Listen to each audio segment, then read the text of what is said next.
George in London, England writes to me, and he says, over the years I've bought a number of audiophile pressings, some of which sound sublime. Hand on heart, some of these purchases were made to buy the audiophile pressing, and not because I like the music. Okay? Similarly, some of the music I really like sounds awful in my system. When this happens, I make a mental register and then place the record on the shelf, never to listen to it again. Do you and the audiophiles you know experience this elation and disappointment? Do you find the music that you like sounds good and you tend to listen to many different things, or do you find you keep returning to a small subset of tracks? If yes, then I will take a crumb of comfort from knowing others experience the similar buying remorse. Or, if no, would you advise me to accept that some records will sound better than others and not let it take away from the fun of what I'm doing? Wow. All right. Yeah, of course. You're not in bad company. By the way, you remember these? I still like these. These were the original sort of speakers that we had before the FR30s, and they're really cool. I still like the look of it.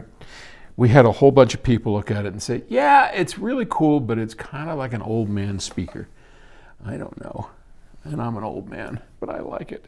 I like the FR30s better, but these are still pretty cool. Anyway, they ain't going anywhere. These are going to be our museum pieces. They will probably wind up in the studio for the musicians to hear in the tracking room.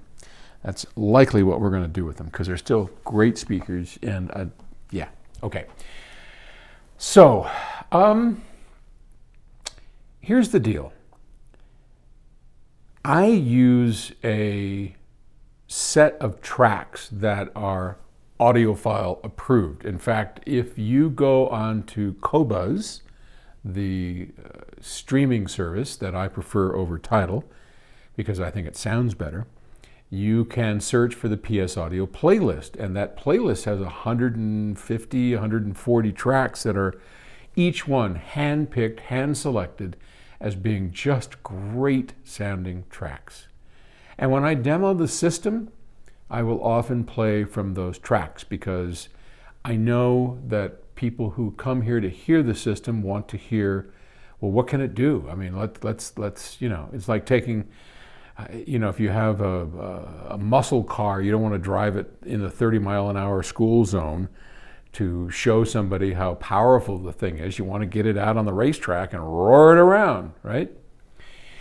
And the same thing is true when somebody comes here to hear it. I want to have them like go, wow, that is amazing. But that's a combination of music that has been hand-selected and music that I actually like. Now, because there's so much music out there, I can't tell you that there's one track in that I actually don't enjoy listening to. So I've been, focusing on gathering together tracks that I like the music and I very much like the way it sounds. So that's just me. And you can certainly do that or copy my, have a look at it. It's on Qobuz.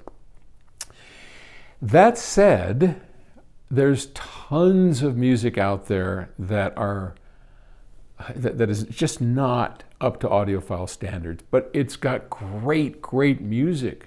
I told a few days ago the story of the setup in Montreal, and once we used our audiophile standards to get everything dialed in, we turned over and started playing raunchy music. We played some crazy stuff.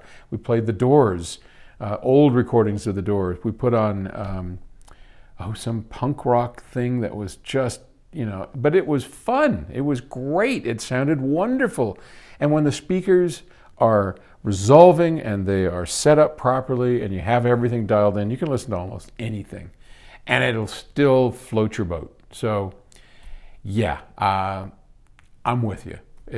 People do that all the time and you should not feel alone. But there's so much music out there that if you want, you can find great stuff that also sounds good. And of the stuff that you want to listen to that doesn't sound so good, I think you can elevate your system to a point where that is no longer a problem. Okay, thanks. I'll talk to you later. Bye.